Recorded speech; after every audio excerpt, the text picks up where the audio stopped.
ময়দানে হাজির এক নতুন খেলোয়াড়। তিনি বহুদিন চুপচাপ, সবকিছু পরখ করছেন চুপিসারে।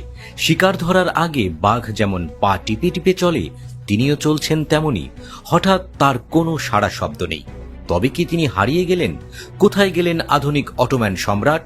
প্রশ্নগুলো উঠতেই পারে, আর প্রশ্ন উঠলে তার উত্তরও আছে। এরদোয়ান আছেন, তার নিজের জায়গাতেই আছেন। উত্তর দেশ সামলে নিজের গদি বাঁচিয়ে তিনি বিশ্ব রাজনীতিতেও চোখ রাখছেন।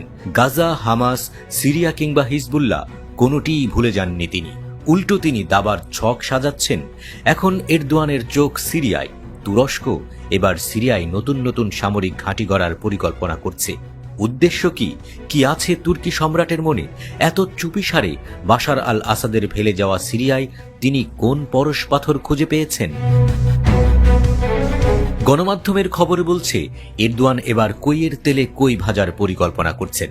ইসরায়েলের মিত্র আমেরিকার কাছ থেকে পাওয়া বিশেষ অস্ত্র দিয়েই তিনি ইসরায়েলকে কাবু করতে পারেন, সেই শঙ্কা দেখা দিয়েছে। বলা হচ্ছে তুরস্কের F-35 যুদ্ধবিমান ইসরায়েলের জন্য দুঃস্বপ্ন হয়ে দেখা দিতে পারে। তাই অচিরেই তুরস্কে অবতরণ করতে যাওয়া F-35 যুদ্ধবিমান নিয়ে মহা আতঙ্কে দিন কাটছে ইসরায়েলের অন্দরে তাই রেড অ্যালার্টও জারি করা হয়েছে। নেতানিয়াহু এরই মধ্যে মার্কিন প্রেসিডেন্ট ডোনাল্ড ট্রাম্পের কাছে তুরস্ককে বা হামাসের কোনো মিত্রকে অস্ত্র না দেওয়ার অনুরোধ করেছেন। কারণ এই স্টেলথ ফাইটার জেট হাতে পেলে তুরস্কের সামরিক সক্ষমতা আরও বহু গুণ বাড়বে বলেই শঙ্কা তেল আবিবের।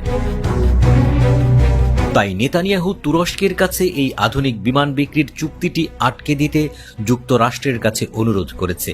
ইসরায়েল ছাড়া বর্তমানে এই ধরনের শক্তিশালী বিমান ওই অঞ্চলের আর কারো হাতে নেই। তুরস্ক সেই জাদুর ধন পেলে ইসরায়েলের আধিপত্যে যে সরাসরি আঘাত হানবে তাতে আর কোনো সন্দেহ নেই নেতানিয়াহু প্রশাসনের। তারা মনে করছে তুরস্ক ইসরায়েলের নিরাপত্তার জন্য বড় হুমকি হয়ে উঠতে পারে। F-35 কেবল একটি যুদ্ধ বিমান নয়, এটি এক ডিজিটাল যুদ্ধ মেশিন। রণক্ষেত্রে এখনও যাকে অপ্রতিরোধ্য হিসেবেই বিবেচনা করা হয়। যদিও তুরস্কের পঞ্চম প্রজন্মের স্টেলথ ফাইটার জেট আছে, যার নাম দেয়া হয়েছে কান।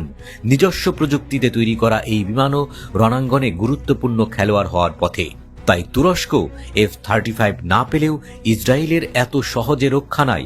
এরদোয়ান তেল আবিবকে দৌড়ের উপর রাখবেনই।